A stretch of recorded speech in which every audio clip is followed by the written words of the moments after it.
Praise the lord. ఈరోజు మీకోసం జవం గల దేవుని మాట 14వ కీర్తన 2వ చరణం.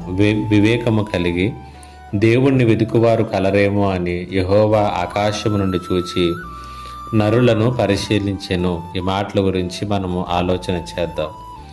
ఈ ప్రపంచంలో చాలామంది క్రైస్తవులు వారు దేన్ని వెతకాలో, వేటికి ప్రాధాన్యతనివ్వాలో అర్థం కానిటువంటి పరిస్థితుల్లో ఉన్నారు. ఈరోజు చాలామంది క్రైస్తవులు వారి సమయాన్ని దేవుడిచ్చేటటువంటి ఈవులను వెతకటంలో ఖర్చు చేస్తున్నారు. వారి ప్రార్థనలో అదే కూడా వారి స్వస్థత కొరకు, పునరుద్ధరణ కొరకు, వారి కోరికల నెరవేర్పు కొరకు, వారికి కావలసినటువంటి వాటి కొరకు, వారి అవసరతల కొరకు, వారి క్షేమం కొరకు, ఇలాగున దేవుడిచ్చేటటువంటి బహుమతులను, ఈవులను, ఆశీర్వాదములను మాత్రమే వెతుకుతున్నారు. కానీ దేవా, నువ్వు నాకు కావాలి, నిన్ను నేను సంపూర్ణంగా తెలుసుకోవాలి అని అన్వేషించేటటువంటి అన్వేషణ అనేటువంటిది చాలా కొదువుగా ఉన్నది. 14వ కీర్తనలో దేవుడు అన్నాడు, వివేకము కలిగి దేవుణ్ణి వెతుకువారు కలరేమో అని ఆయన పరిశీలన చేస్తూ ఉన్నాడంట. కాబట్టి దేవుడు ఆయన్ని వెతికేటటువంటి వారిని వెతుకుతూ ఉన్నాడు.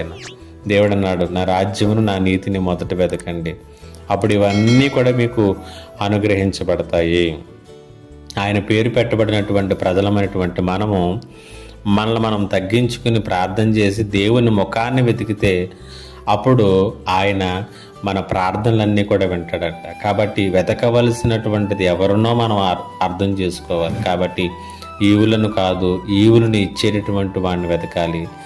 ఈవులను ఇచ్చేటటువంటి దేవుని మీద నీ మనస్సును కేంద్రీకరించాలి. కాబట్టి ఈరోజు నుంచి దేవుడిచ్చేటటువంటి వాటి మీద నుంచి దేవుని మీద నీ దృష్టిని మరలిస్తే నీ జీవితం మరొక కోణంలో గొప్పగా దీవించబడుతుంది, ఆశీర్వదింపబడుతుంది, మహిమకరంగా మార్చబడుతుంది. పరిశుద్ధాత్మ దేవుడి ఈ మాటలు విన్న మీ ప్రతి ఒక్కరి జీవితములను ఆ విధానంలో కట్టునుగాక.